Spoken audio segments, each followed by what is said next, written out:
shit my way. So you can go kick rocks, I'ma stack bricks up, build what I want to make. Yo, I got a lot of shit to say, so I'ma do this every day. I'll be writing things until I'm fucking buried in my grave. 6 feet deep under, but my body won't decay. What's up, everyone? How are you guys and gals doing? Welcome to Motorcycle Madhouse Monday Night Raw. We have Marco from Marco's Motorcycle Nation over here. We got a great show coming up for you. What's up, Marco? What's up, Hollywood? Man, that was nice. You know what? You promised me you were going to make an open, and you delivered, dude. You are a man of your word. I am, man. Look at this background we got going on in here. I know, it's scary. Butt. Yeah, you killed it, man. I mean, I gave you a week, and all of a sudden you came. It's like we have a brand new show here. We're going to have to try to live up to the expectation level on this damn thing. That we are, man. Today's topic in the beginning, we're going to be talking about Harley-Davidson's reputation as an old white guy brand and how it may be its downfall. And just hearing the title, you have to know where that's coming from. Yeah, of course. I mean, the fact is, I just read a stat where millennials are buying motorcycles at a 40% less clip than Gen Zers? Gen Xers is the next one? Gen Xers. So, I mean, it is Gen Xers, then millennials, then Gen Zs. Yeah. So millennials are 40% behind where my generation was, basically, because I'm a Gen Xer. So, it's crazy, man. So, I mean, theoretically, that's the Harley-Davidson actually lost their finance manager, went over to Lego or some shot. It went to a gaming company because of all the shit going on there. So, well, one thing I don't understand when they write these type of articles is the fact that they didn't take that into accounting that 40% less of millennials aren't buying motorcycles, and that wasn't the case when Generation X was coming up. Right. We used to love motorcycles as we do today. Yeah. But that's not only Harley-Davidson, that's across brands, the 40%. Yeah, it's motorcycles in general. So obviously the push is the electric bikes. They think that these millennials will jump on these electric bikes. I'll get your opinion on that in a second. And then, of course, they're building, Harley just came out a week ago with the 400cc for India. They got a lot of other things other than the United States of America. Of course, they're in, other countries. So I don't know, man. I think it's hard because when you're an American brand, when you're a brand that's got a lot of back history, you know what I mean? It's hard to go into new waters because you just want to do stuff the way you've always done it, and it just can't be done like that anymore. You're gonna have to do something.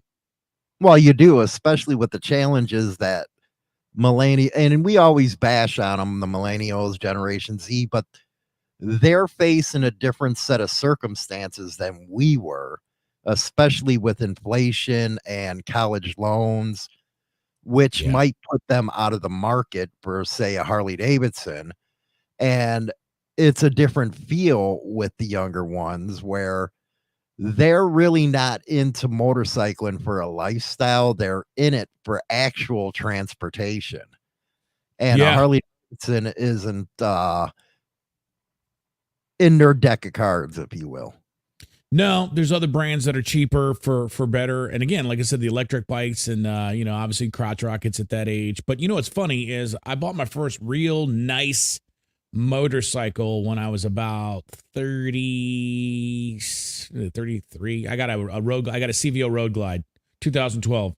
At that time, that CVO Road Glide, and it was a CVO, it was $22,000. And now that Road Glide CVO is $58,000 for a motorcycle. Now you won't find somebody that loves motorcycles more than me. I can't even pay that much for a motorcycle. So that's why these young kids, young guys come, they can't. That's a lot of money, man.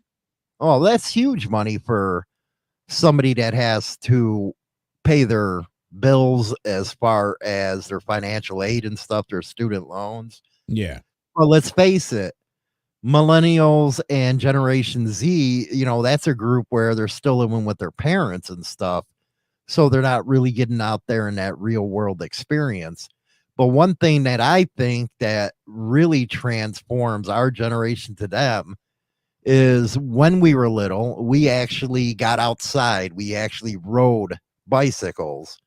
We interacted a lot Yeah. where that transformed us. Okay, man, we used to see these cool bikers riding by on these Harley-Davidsons and we wanted one. They didn't have that. Yeah, they grew up obviously with a tablet in their hand and a participation trophy for everybody. Definitely was it's definitely a different world. I don't know, man. There's a lot of different circumstances I think with these kids not buying bikes. I think a lot of it, I just read Harley I think the gross they make. So if you look at Harley's actual stock, they've gone up because the company since what's his name is the German guy took over. He 2018 or whatever. This company, what's his name? Yeah. It's gone up. Like, so their stock has gone way up, but the bike sales have gone down. So they're making so much money on bikes. I heard Harley itself makes, I think, about $3,000 on a motorcycle. That's not including what the dealer makes. So you have the dealer on top of that. So, I mean, there's probably $5,000 inside of a bike, like a road glide or a street glide, maybe that's a lot of money to be putting on top of the actual cost of the motorcycle. And then you have to think about all the stuff that's more. Dude, I just filled my gas tank up. It was $67, and I have a Toyota Highlander, not a big one. So there's just way more stuff these days. Like I said, eggs, milk, all that stuff costs more. Insurance or inflation's going up, and nobody's making more money. So ain't nobody buying brand new Harley-Davidsons. I mean, they're buying used ones because you can get them at a better price, but they got to think of something. Right. Well, they spun off the Livewire company with the electric bikes and stuff, but it's funny how the news media can try to spin the reason why Harley-Davidson is doing bad is because of the old white guy brand. And it'd be interesting to hear what you think of the old white guy brand, even though that in the last, it has to be 10 years, a lot of women and minorities have been coming into the sport of motorcycling. Yeah. Well, here's the thing, man. One thing's for sure. In 2023, old white guy, it's like the worst possible case scenario. You don't want to be a middle-aged white guy. It's nothing good is happening for that. So that just the stigmatism of that in and of itself isn't good. But you're right. There are a lot of minorities, a lot of girls. I go to bike nights here in Toledo, man. There's a lot of girls riding, and I mean riding street glides, road glides, chumped up Dynas. I mean, so it's not just that, but I mean, here's the thing. The old white guys, the guy that can afford the Harley-Davidson right now. So they're, it's perpetuating its own problem because that's really the only people that can afford these motorcycles are somebody that's, making some money, it's got some tucked away that can afford a purchase like that. So it's a self-fulfilling prophecy, I think, Well, I think Harley-Davidson kind of shot itself back in the old days where they were going through the AMF years and they were struggling. Then when they got on, they took on the outlaw biker persona. And now I think it's coming back to haunt them because it's a different age. It's a different air where that kind of stuff really doesn't matter to a younger rider. They just want to go out there. They want to ride. They want to be free.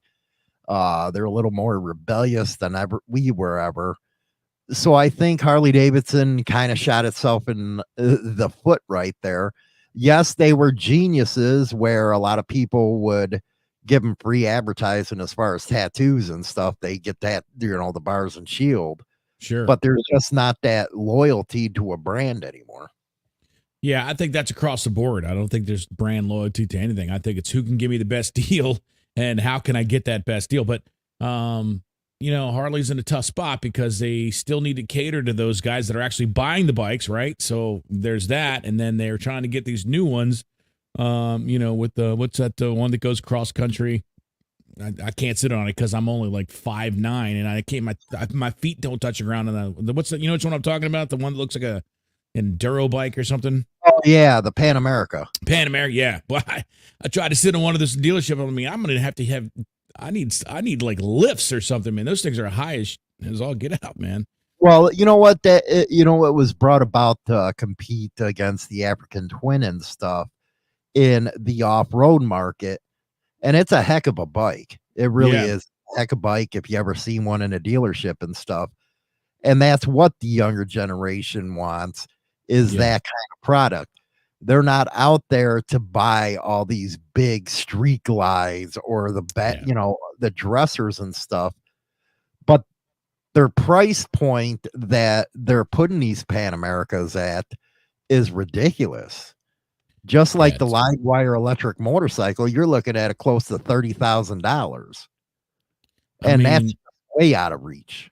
yeah. I mean, you think, look, do I need a car or do I need a motorcycle? Because if I'm spending $30,000 and I'm a millennial or I'm, mid 20s, 25, 28, 30, a lot of people don't have enough for a car and a motorcycle at that price point. Because you're talking about 60, 70 grand for both of them. So, Right, you know, and not including one of the biggest things and one of the biggest gripes about Harley-Davidson Financial is, yeah, they'll, finance anybody out there, but at the percentage rates that they finance at is horrible, and you don't got people educated enough to understand what them finance charges is.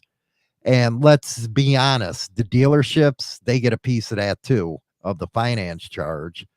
But you can't have somebody say that's 25 years old. And this is the reason why I think they go to the sport bikes, because they're cheaper, right. or they go to, you know, like a Triumph or a Royal Enfield, because you can get a brand new bike for under $10,000. Where you can't do that with a Harley Davidson. I think their new Sportster S is starting off at 16 grand. For a sporty. I mean, come For a on, dude. That's insane. It is insane. And I think that is the issue that they're trying to bridge right now.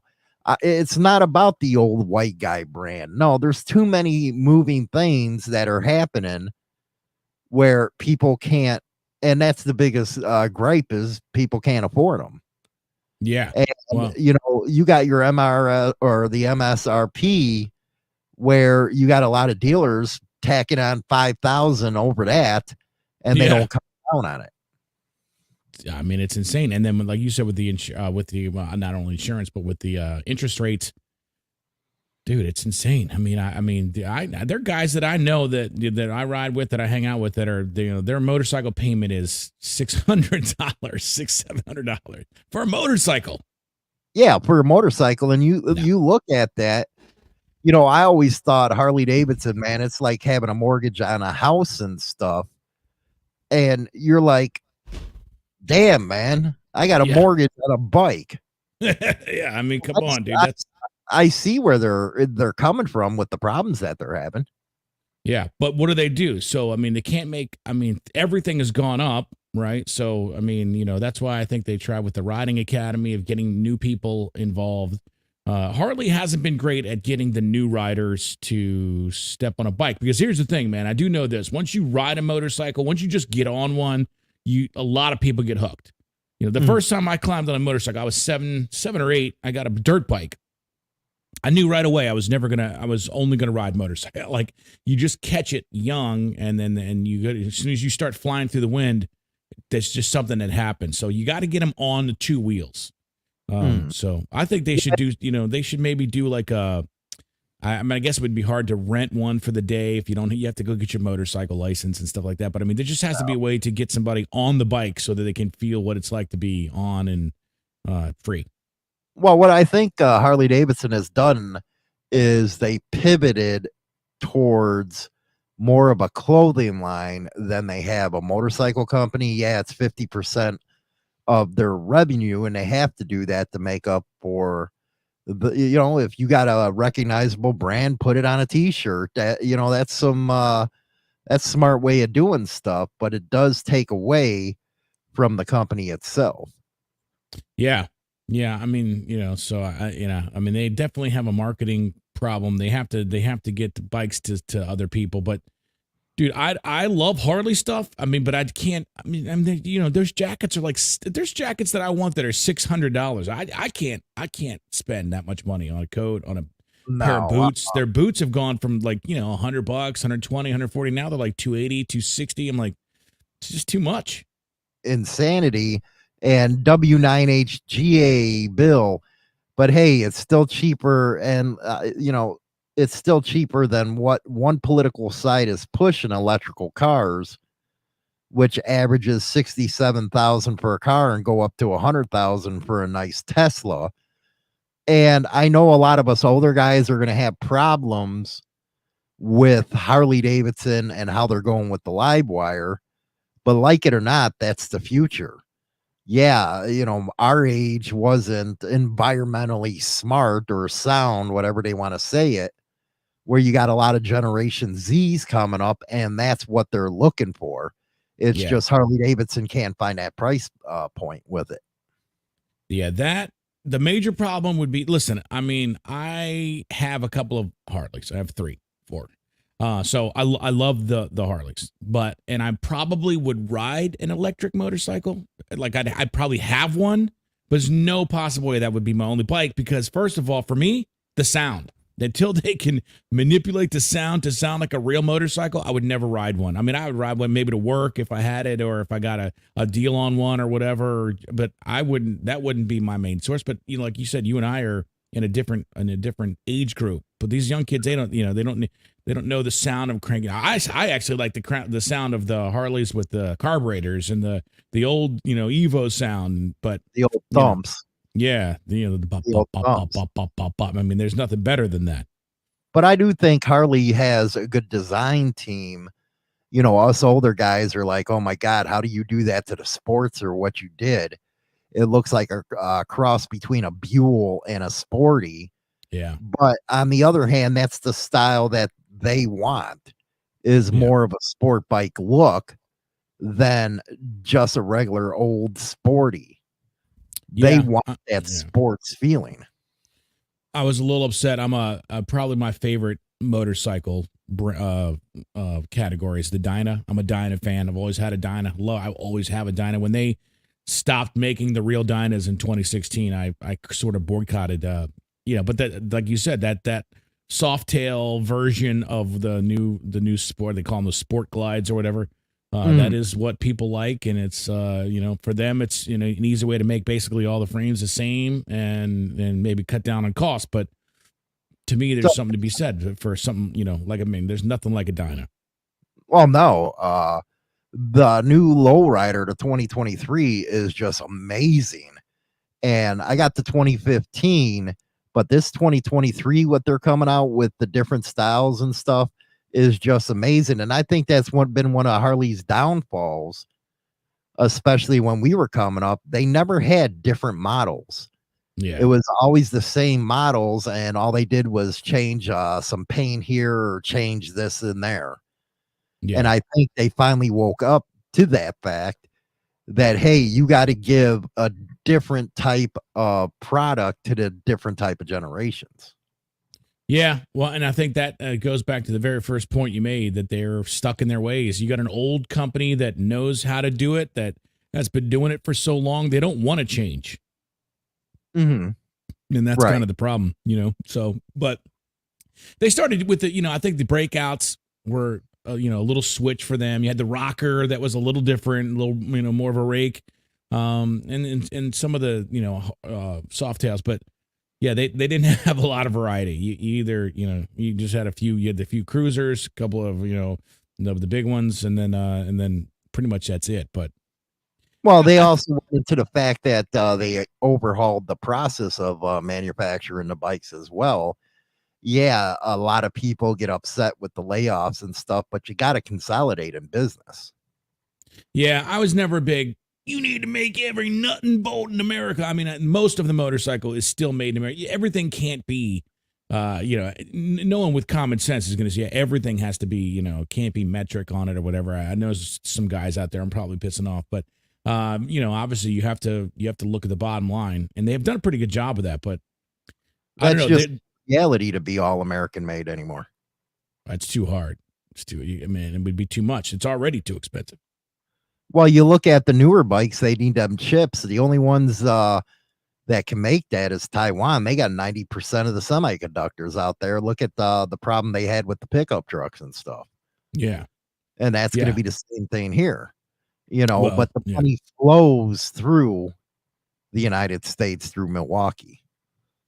Yeah, well, I was lucky enough to live in Milwaukee, so I was good enough to kind of go down to the corporate office and see what's going on in there, and it's pretty amazing what they've done. I tell you what, they've held their own for over 100 years. So, but Well, I let's don't know if I would say you were lucky living in Milwaukee, but yeah, to each their own.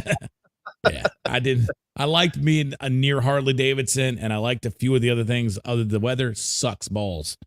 Oh yeah, But oh yeah. yeah, I mean, you're getting that in Chicago there. But yeah, so to me, I think they've really kind of, they've been treading water, and they've released. I think they have to walk such a fine line because they can't piss the connoisseurs of Harley off, right? The old school guys, and yet they still need to sort of go into a new atmosphere. So it's not easy what they're trying to do. I will give them that credit. It's not easy to try to get the new people, keep the old people, everyone happy. You'll never keep everybody happy. So. Well, I tell you what, man, it does upset me when they say, well, the middle-aged man, they're all starting to get out, they're dying, blah, blah, blah. But if you really think about it, those that are actually hardcore in the sport of motorcycling, by time they get to that age, they're the ones buying it up. So Yeah. they got 50% of the bike market right now. And that's always going to stay. They're never going to be able to compete with the 750 and CC and under category. They're never going to be able to compete in that because of Honda and Suzuki and stuff.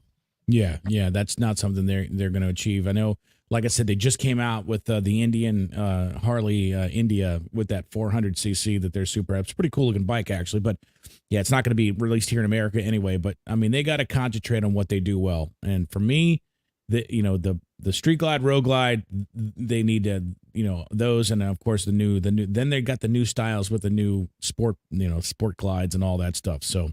I don't know. I'm not a big fan of the sporty, the new one they came out with. I don't know how much of that is me. I'm just older now and I'm stuck in my ways. Probably a little bit of that, but well, yeah. Well, then you have to look at another one of Harley's problems is they're competing against themselves. And when I say that, they're competing against themselves in the in the used bike market. Everybody's going to grab a used one before they go for a new one. So now they got to still compete against themselves because let's face it, it's cheaper in the used bike market.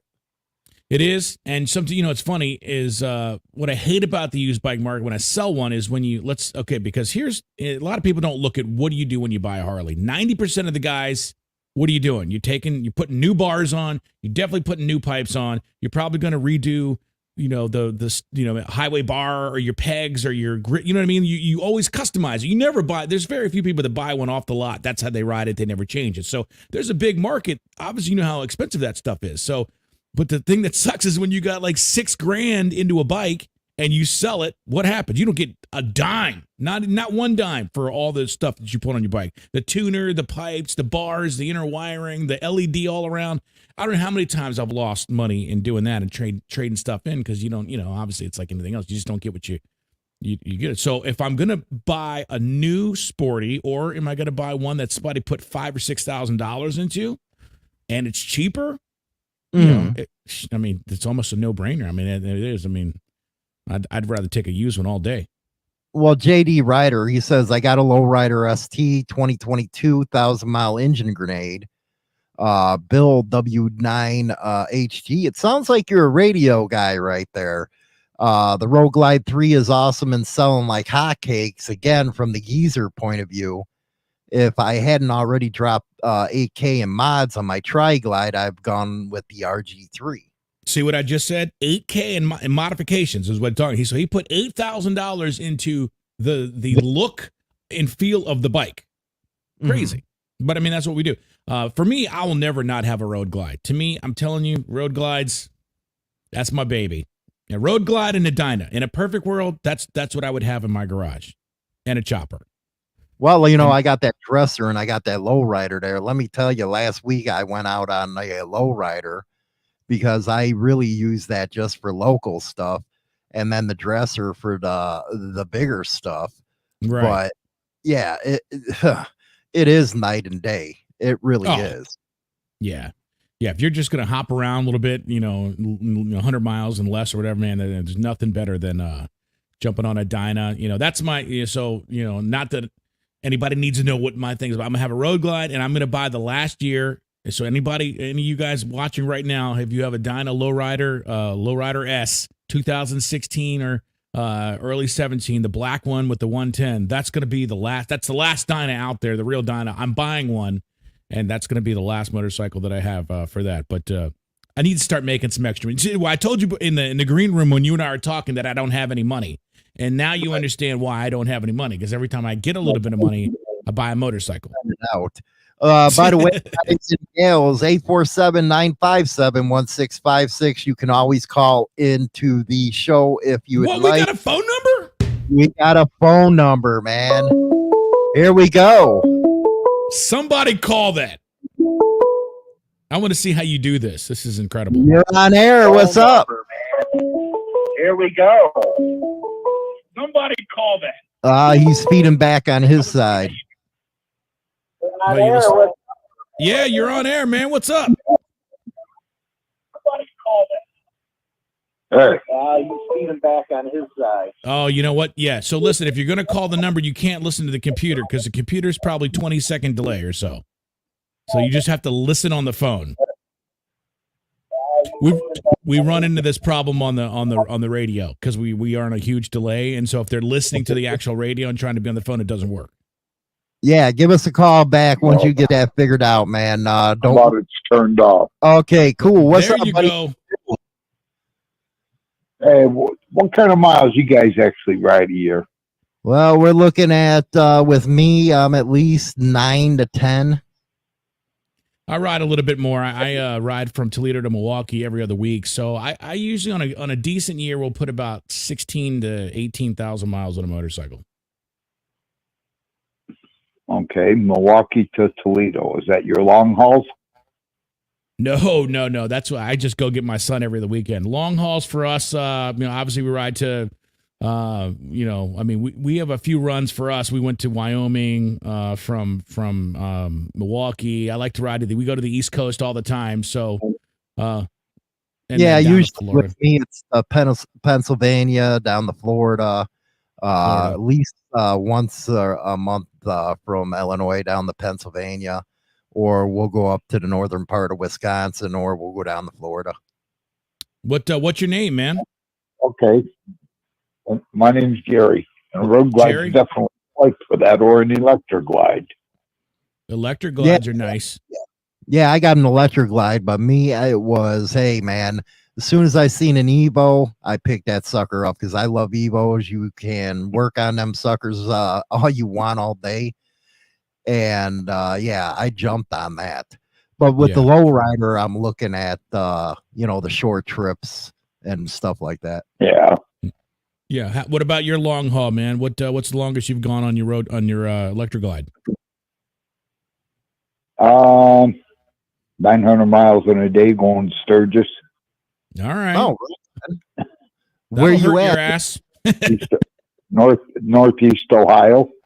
Northeast Ohio. You're in Marco's neighborhood. Yeah. I'm in Toledo. Actually, we're northeast of Cleveland. Okay, northeast of Cleveland. So, yep, you're about 50 minutes to my east. Yeah, Toledo. That's where my daughter bought her Honda. We went up and brought it home. Rock on, man. Well, you're our very first caller on our show, man. I love it. This is amazing. I feel like I'm back on the radio. Well, that's great. I've been watching both you guys for a while here now. Man, I really appreciate that. What's going on? I really appreciate it, man, for all the support and stuff. We love it. Make sure you maybe come to a bike night or something and look me up. We'll definitely hook up. Yeah, I travel all over the place when I can get time off work to do it. Well, there you go, man. Yeah. I appreciate you calling in, Jared. That was kick butt. Your comments on CBOs kind of gets me because they're probably the most overpriced thing out there on the market.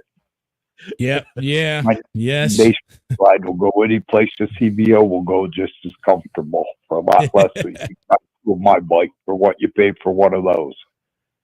Yeah, yeah. I wanted, the one that it was the skunk. It's the 2012 black and white one, and I just had to have it because it's kind of a unique bike. And then I put like 80,000 miles on that bike, and then turned it in. But yeah, it wasn't worth. It was very expensive.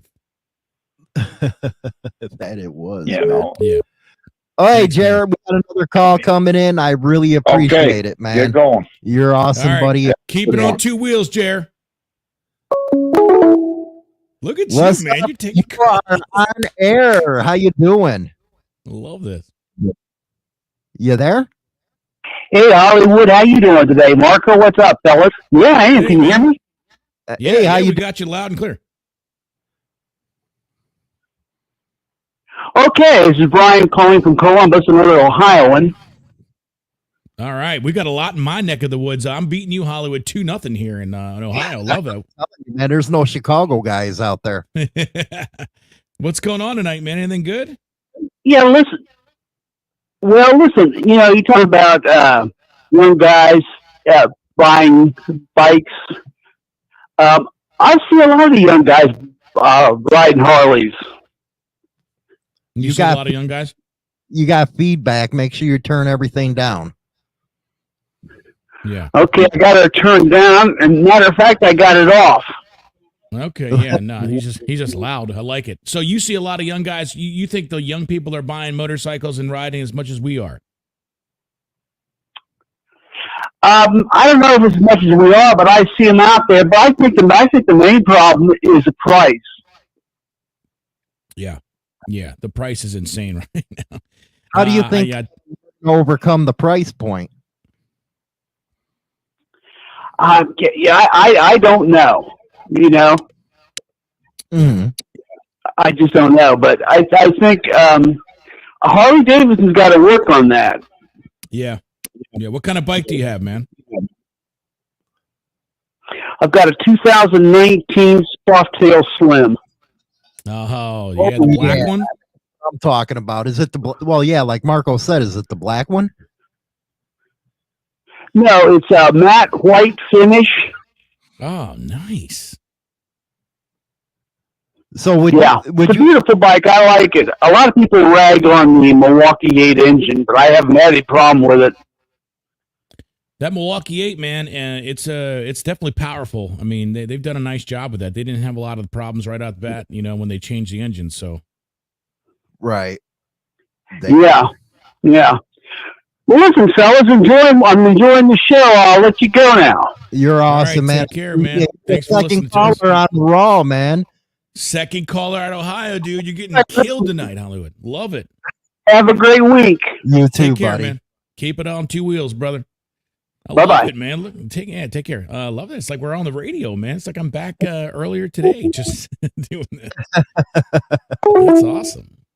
Oh, it is awesome, man. I always love interacting with everybody on the show and stuff like that. But he does have some good points, and I think it's everybody's saying the same thing. It all has to do with price point. Yeah. I mean, that's why I think the used market is big. I mean, like I said, if you can get a nice bike for 10 grand that's got $5,000-$6,000 in modifications to it, and, it's already got the pipes, it's already got the bars, it's already got all the stuff changed out on them, the highway bars, the LEDs, you know what I mean? Then why would you? I mean, listen, having something new is fantastic, but I mean, it's a pain. When I've had a brand new bike, I had a 2019 Road Glide.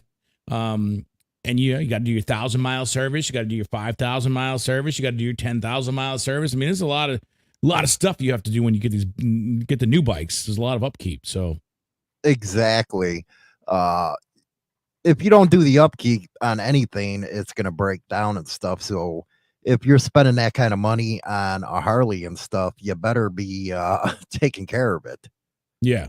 And then if you don't, obviously if you can't work on stuff, you get, they sell you the extended warranty BS, and listen, it is BS until you throw something, or one thing that's not covered that I found out, I did get that when I bought my Road Glide, and I snapped a belt. Actually, I snapped two belts. That's not covered, and that's like an $1,800 if you go to the Harley dealership. It's pretty pricey. Well, I have the 3-year extended on my lowrider, and it came in handy for me because of the fork seals popped, Yeah. and they replaced them right away, the fork seals. Yeah. And that could be another conversation for another show as far as warranty and if it's worth it or not. Yeah. I mean, if you don't have either brothers that are mechanically inclined or you yourself are not mechanically inclined, it's probably a good idea because I mean it gets very expensive, even the little Right. stuff. And like you said, the computer chip, that's insane. I love it, man. You're on air. Make sure you turn the phones down. What's up? This is Gary. Gary, I just want GT Gibbs. What's up, GT? How you doing, buddy, man? You've been watching me for a long time. What's up? Yeah, well, I just wanted to let you know, you hit the nail on the head with them Evo motors. The last motor they really had, the guy could, completely tear down and work on it himself. Yeah, you can you can carry a tool bag with you, and you break down on the side of the road. You take the engine out of it. Yeah, I'm on a twin cam 01 Heritage. Okay, so you're on the 01. Did you have to take care of the cam tensioner yet? No. So no, hell no. And I'm Chicago born. I just grew up on the West Coast and in Utah. Oh, we got a Chicago boy in the house finally. Out of all he said West Coast, man. He said West Coast. You tried to steal one of them. I went out to the West Coast in Utah. Oh, okay. Yeah, usually GT with the 01s, and I don't know, they fixed them finally in 03 or 04. Was those chain? All I had a problem with that key and carburetor, and I went with an S&S, and it's done me fine so far. I had an 06. You got to put a Mikuni in there, boy. Mikuni is a good one. Yeah, you got to go with a Mikuni, man. But the S&S, man, they still S&S is good. They got a thump to them, man. I put a lot of Mikunis on other people's bikes, but I never put one on mine. I like the S&S. It's just been the Linker. Yeah. Yeah, you can't go wrong with S&S. Keep it up, man. You're doing a good job being a voice for us out there. I appreciate you.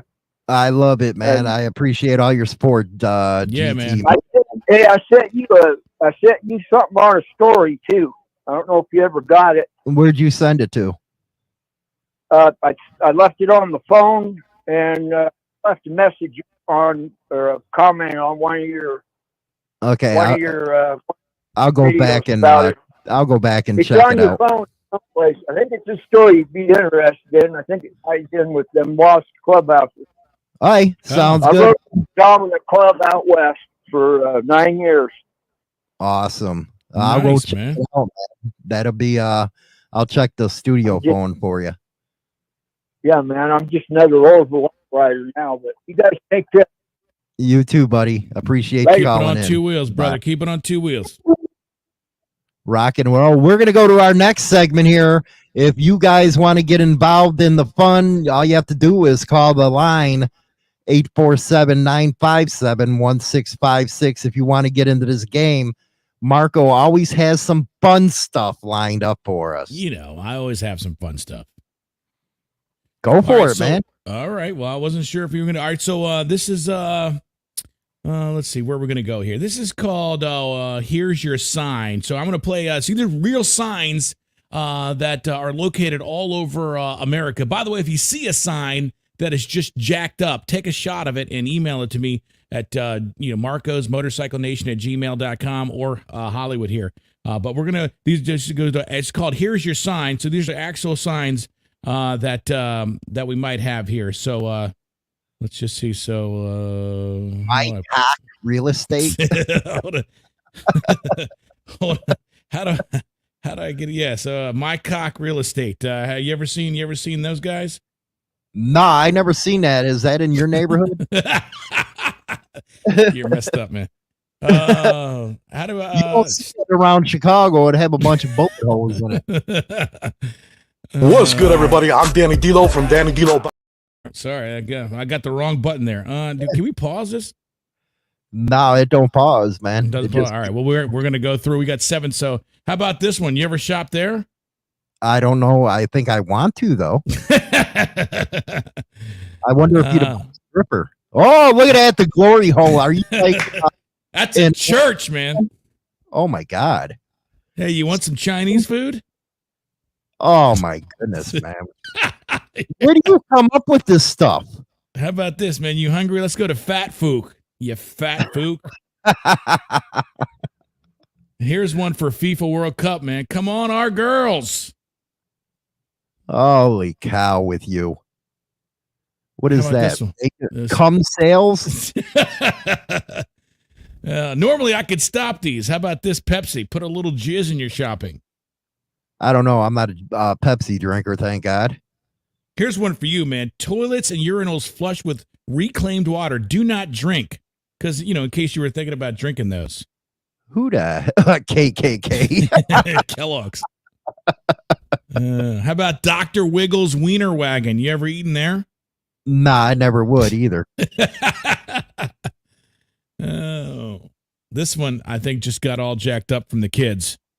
Sloppy anal derby. The sign there says absolutely must grease both nipples twice a day or pay major penalties. And who doesn't love a little ass kebab? I'm talking, that's Europe. It has to be. Look at it. An anal plus? Really? Oh, my God. Paw Patrol used to have a city sign in my town that read, please slow drively. Once it hit the internet, they changed it out pretty quick. Oh, my gosh. Yeah, I thought we could pause those and kind of go through each one of them, but I had to make it a video because you can't put pictures in this thing. So we're still learning this format. Yeah, we are. We're learning this format and stuff like that. Yeah, you should be able to pause it. I thought we could here, but yeah. So there you go. We'll just run through here again, real quick. Let's see if I can. So there's the My Cock Real Estate. There's like I think they're missing a letter there. Pretty sure, but I don't know what it's supposed to be. It's an O. Oh, the Glory Hole Church. Where do you go to church? I go to the Glory Hole. Yeah. And then who wants it? That looks that doesn't look fresh. I can tell you that much. Semen. No, My favorite place to eat, the Fat Fook. Fat Fook Kitchen. So good. Come on, our girls for the FIFA World Cup. That was back in the day. Right. Sure, that was a good one. And, of course, Positions Kitchen, Front House, and cum sales. If you're into that, solicitors, candidates will be notified. Pepsi, put a little jizz in your shopping. That's pretty bad. That actually, you sounded good on that. Toilets and urinals Sounded like you were doing a voiceover. Do not drink. This is Kellogg's. There's 3 different displays, but, of course, KKK, which is not great to have in a place. And then your favorite place to eat. There's the lunch truck outside your house, Dr. Wiggles Wiener Wagon. Sloppy anal fisting derby, June 4th and 5th. You're gonna want to be there on June 4th and 5th. Trust me on that one. Must grease both nipples twice a day or pay major penalties there. I don't know what that is, but apparently it's big. And of course, ass kebab. So there you go. There's your sign. And if you see a good sign, you can always hit us up and send it to us. We'd love to hear from you. Jason, they need to stop trying to cater to all the yuppies, get back to catering to blue collar again. What's your take on that, Marco? Well, the problem is the yuppies, again, have disposable income. And so if they're going to put a $48,000 road glide out there, the blue collar worker is going to have a hard time. That's what I'm blue collar, and that's a big bite to eat for me. So I think the yuppies are going to be there because they have the disposable income. Making $150, $180 a year, so they can just buy a $50,000 motorcycle, and it's not a big deal. But he's right. Harley was built on the blue-collar worker, the union worker, the guy that was, working at the gas station that wanted to ride his motorcycle, and at some point, it's like everything else. It's just outgrown its original audience, right? So now you just have to have money, or you have to, I mean, all my bikes at this point, I got a 2007 Road Glide, I got a 2001 Fat Boy, I've got a 2006 Softail Chopper, and I got a 2012 Dyna. So none of mine. That's the reason why you're broke right there. Hey, they're all paid off. All of them are paid off, but they're not new. They're not new because I can't afford to do it. Work on them or what? What's that? Do you do all your own work on them, or I don't take them in? Yeah, I have friends. Luckily, I have a lot of brothers that help me out. So that is, knock on wood, phenomenal. But yeah, what's funny is my dad you could work on cars and bikes, and he'd always be like, "Hey, do you want to change the oil?" And I'm like, "Nope, I want to ride." So I'd be out riding and not paying attention where I should have been paying attention. If I could go back to those days, I would definitely learn how to turn a wrench. It was the dumbest thing that I didn't do, because I'm at the beck and call of the Harley dealership, man. I mean, you're talking, what is it now? It's $175 an hour in the shop there. Isn't that what it is? 180? Yeah, it's about that. But I'd look into independents and stuff like that. But there's not a lot of them around anymore because all this new technology. Yeah. Now, and some of this stuff they can't work on without the Harley technology. They got to put it on the machine and do all that jazz. So, I mean, like you said, though, the Evo, anybody can rip an Evo apart and do whatever. So, well, that's just like me with the Lowrider. That's the first bike I ever had with fuel injection. Everything else was carbureted. Yeah. And, I freaked out the first time I got that electric glide and had a radio on it. I was like, really? They got radios? Yeah. Yeah, my radio is headphones plugged into my phone, basically. That's it. And then inside the helmet. What's your favorite bike out of all yours? Man, it's gonna be, this is gonna sound like a stupid answer, but it's the one I'm riding. I love the Road Glide because I just love road glides. I love the Fat Boy. It's got 18-inch apes on it. It's a great little mid. I can ride that thing 800 miles or 50 and be okay on it. The Chopper, I'm a chopper guy. I always have a chopper. And like I said at the beginning of the show, Dyna is my favorite motorcycle. Mine's a 2012. I'm going to trade that or sell that and get a 2017 once I get some cash on me. And then that'll be the final. That's the final year of the real Dyna, and that'll be the last Dyna that I ever buy. Well, on your channel, Marco's Motorcycle Nation, you're going to be having an interview with the chopper builder, aren't you? Yeah. I just talked to him yesterday. He's a super guy, man. He's Mike's Chop Shop, man. That guy is he's incredible with the amount of bikes that he has. Actually, you know what? While we're talking, I might download something here real quick and just play it for you. It's insane, dude. This guy. You know what? I might have taken all those. Took them all off the iCloud. But yeah. Anyway, I'm gonna be putting that up there, and it's awesome. This one coming out. Well, I got to edit it down. He wants to add a couple more things. He called me today, so probably it's going to be sometime this week. He was at Mama Tried in Milwaukee. He does a lot of the big shows, and this guy's amazing. He's working on a knucklehead. I think it's a 1957. I think knucklehead. He's got a couple pan heads and a couple. I mean, the guy he's a great builder, but he's also a connoisseur of old bikes, and this knucklehead that he found, he's a dealer, so he sells other motorcycles. But he had this guy say, "Hey, I got this old knucklehead." It was in, and this goes back to what you were saying earlier. This is a 1957 knucklehead that was in a barn that had not been started in 15 years. Okay, sitting. Damn. It started on the fourth kick. Fourth kick, 15 years, 1957, I think, or so in there.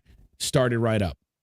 Oh man, talking about choppers, everybody, take a look at this. Do you claim that you can party? Do you think you can keep the pace all night? Join Hollywood and Marco from Marco's Motorcycle Nation as they live stream the Midwest Chopper Fest July 22nd.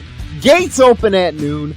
chopper, bobber, exotic, custom, and vintage classes. Midwest Chopper will also be adding a Best in Show category, the Ronster Trophy. Of course, there will be live music, food, and booze available, plus other shenanigans. Get what I mean? Bring your choppers and come party and hang out with Hollywood from Insane Throttle and Marco from Marco's Motorcycle Nation at the Midwest Chopper Fest, N304 Bickman Road, Fort Atkinson, Wisconsin. Oh, man, just seeing that gets my blood pumping, dude. You kidding me? Oh, my God. We're going to have chopper builders all over the country going to this thing.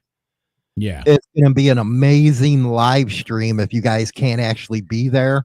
But they do have RV parking and all that good stuff where you camp out. They have a breakfast the next morning. It's actually the whole weekend of nothing but old school parties. Oh, it's going to be fun. We're actually doing a live show up there, aren't we? Yeah, we're doing a live show from there. I don't know, man. I'm really psyched to see if they got any panheads showing up. Oh, man, that would be the best. Wait till you see this video. You're going to love it. But yeah, so Chopper Fest is going to be amazing, and I know there's a few little small shows near us we got to get to as well. But if you're watching this and you can come out to Wisconsin at that date and hang out with us, man, we would love it. I love talking to everybody we talk to every Monday night here and meeting all the people that are on our channels. I think it's super awesome. It's just another way to connect. I love it. What do you got for video-wise, man? You got some fun stuff before the show ends? What you got? Yeah, so, we have a very... I appreciate that, Neil. So does Marco. First time on your channel. He's in a running for a chopper build from OCC and needs the votes. Go ahead. Oh, nice, man. Well, you may know if you listen to my radio show here in Toledo or if you watch some of my other social media, I have this very special Siri. It's an iPhone 5S. It's never been updated. It's on that very first operating system. This is when Siri was sort of a bitch to everybody. They had to recall Siri and tweak her and make her. Now she's super sweet. Like, hi, how can I help you? She wasn't this way back then. So we have people ask our special Siri question. This question is, Siri, how should I tell my boss at work that she puts too much makeup on her child? It looks like it's crazy. She's only 12 and she's wearing a ton of makeup. So what should I say to her? This is what Siri says here. Well, let me see. How can you respect your manager at work, even though she puts way too much lipstick on her child? Well, the trick is to respect her just enough not to get fired. But you could do this the next time you see her with excessive makeup. Just say something like, hey, I didn't know your child was going to be a rodeo clown. Or you could say, where is the Ronald McDonald clown auditions going on today? I think you see where we are going with this. At some point your manager will have to ask herself why you keep referring to her kid as a clown. If she calls you out on it, just tell her you're clowning around. Oh, you could even ask her if her favorite football player is Jadeveon Clowney. Ask them if they are going to an Insane Clown Posse concert. Ha ha ha ha ha ha. You may even want to throw in a few Joe Pesci lines and say something like, what, am I a clown to you? The idea is to make a subtle point and leave her thinking about why all the clown references. I'm betting it will sink in and you will no longer have to fool with all those clowns at work anymore.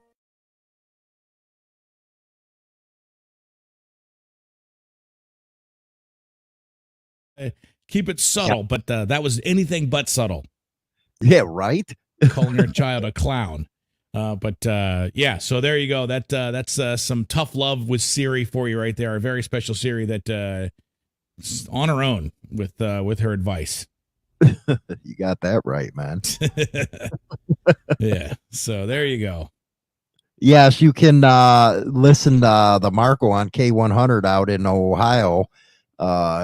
Right on the app. I think you guys got an app, don't you? We do, yeah. You have to just type in the Google Play Store or the Apple Store, K100 Toledo, and you'll see it's a big red, white, and blue sign. You can also, we've got a podcast wherever you get podcasts called The Overflow Show with Lynn and Marco. You can hear that on anywhere you get podcasts as well. But yeah, you should listen in 5 to 10 Eastern Standard Time on our radio show.